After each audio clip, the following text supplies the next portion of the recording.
চংমরি ফায়ু চংমরি লায়ু ফেবা বুবাগ্রাখর আগলনি পুর পরিষদ বাদি অবৈনগনি জিথামনো ওয়ার্ড আমসেনে লুকুরংনি সালকরনি সানমুং তাবুব সুবুংয়াখো নেতা মন্ত্রী এমএলএ র বসকানি পুর পরিষদ চংমরি তে সালনি সালজানি উলন চংমরি ওয়া কপ্লাই এংনানি বাগৈ আমসেনে লুকুরংনি যত সানমুং সুবুংজারা হিনে কগ্রিবুই তঙ্গ জিথামনো ওয়ার্ডনি বিজেপি নিগে বাতাইনাय ফিয়াবা কগ্রিবনি বুসুক জরতি পাইথাং ন তাবুক দেশে হাইনো হাই ওয়ানা লাইজাক নাসিং লাইজাক লুকুর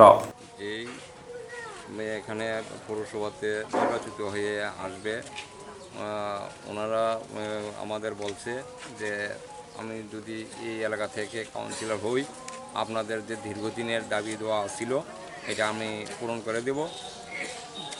বিশেষ করে আমাদের ব্রিজটা আর যে স্কুলের পাশ দিয়ে যে রাস্তাটা গেছে এই দুইটা জিনিস আমাদের পাড়ার লেগে অতি গুরুত্বপূর্ণ।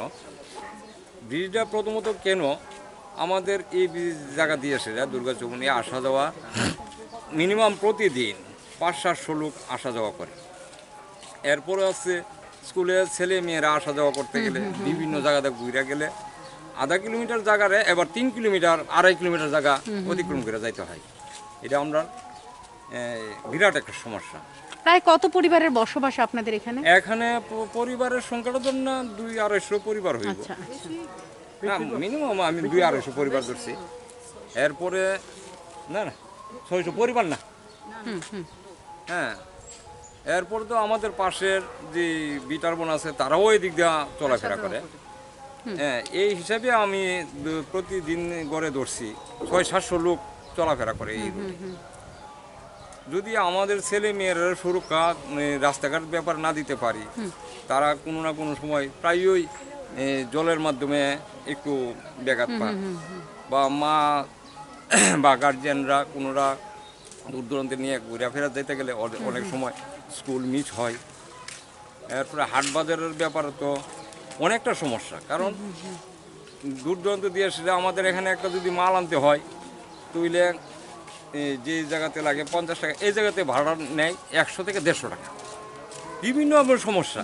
হ্যাঁ, আমি আশা রাখি বর্তমানে যিনি কাউন্সিলর হতে যাচ্ছেন, হ্যাঁ তিনি যদি কাউন্সিলর হয় এবং আমাদের সাথে যে কথা দিয়েছেন নিশ্চয়ই করবেন, এটা আমার আশা এবং দাবি রইল।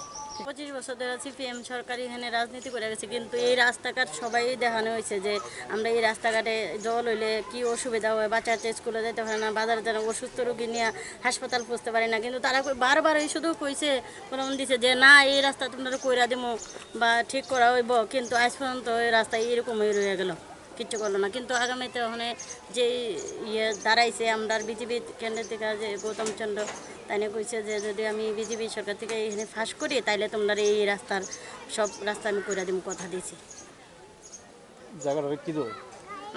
ভাটিয়ানগর 13 নম্বর ওয়ার্ড, ভাটিয়ানগর 13 নম্বর ওয়ার্ডে ৬ নম্বর ডাকি হয় না। ওখানে আমরা বৃষ্টি আইলে জল উঠলে প্লাড হইলে আমরা খাওয়া খাদ্য খুব কষ্ট হয়ে যায়, বাজারও যাইতে না, কুলাপান কোনো কাজকর্ম যাইতে না, খুব কষ্ট করি। আমরা ব্রিজের ১ নম্বর দরকার, এই দূরে চাই আমরা ব্রিজের দরকার। কখনো এটার দাবি জানিয়েছেন এই ব্রিজ নিয়ে কোন কাউন্সিলরের কাছে? জানাইছি, তারা কইছে দিব দিব দিব করে অনেকবার আমরা ডেপুটেশন দিছি, লিখিত দিছি, কইছে দিব, না করছে না, কইছে দিব।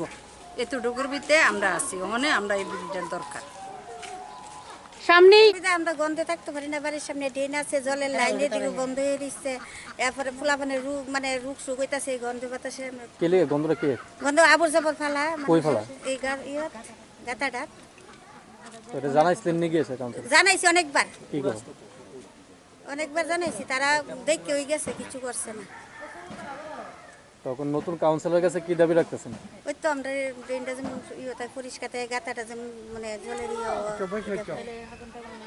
আগুন টাগুন লাগলে যেমন মানে করেন যায়।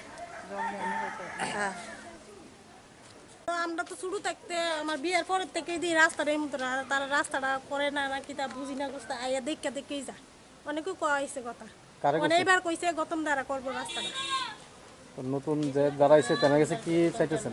তাদের চাইছি আমরা যাতে ড্রেনও সুন্দর করে, রাস্তা সুন্দরভাবে এদিকেও ড্রেনও যাতে রাস্তাটা সুন্দর, আমরা এদিকে একটা ব্রিজ হোক, এইটাই চাইতেছি আমরা। তাদের আর কিছু বলতে আমরা তো সুখ সুবিধা আর কি, বাইরে একটা অ্যাম্বুলেন্স যা আইতে পারে, একটু মনে করেন একটা আগুন গাড়ি আইতে পারে, আগুন টাগুন লাগবে তাতে অসুবিধা মুবিধা পাওয়া যায় এই জন্য আর কি। জায়গাটা কি ধরে? এটা মোল্লাপাড়া ধরে বাটে মনে করেন পশ্চিম মোল্লাপাড়া। কত নম্বর ওয়ার্ড এটা? এটা 13 নম্বর ওয়ার্ড।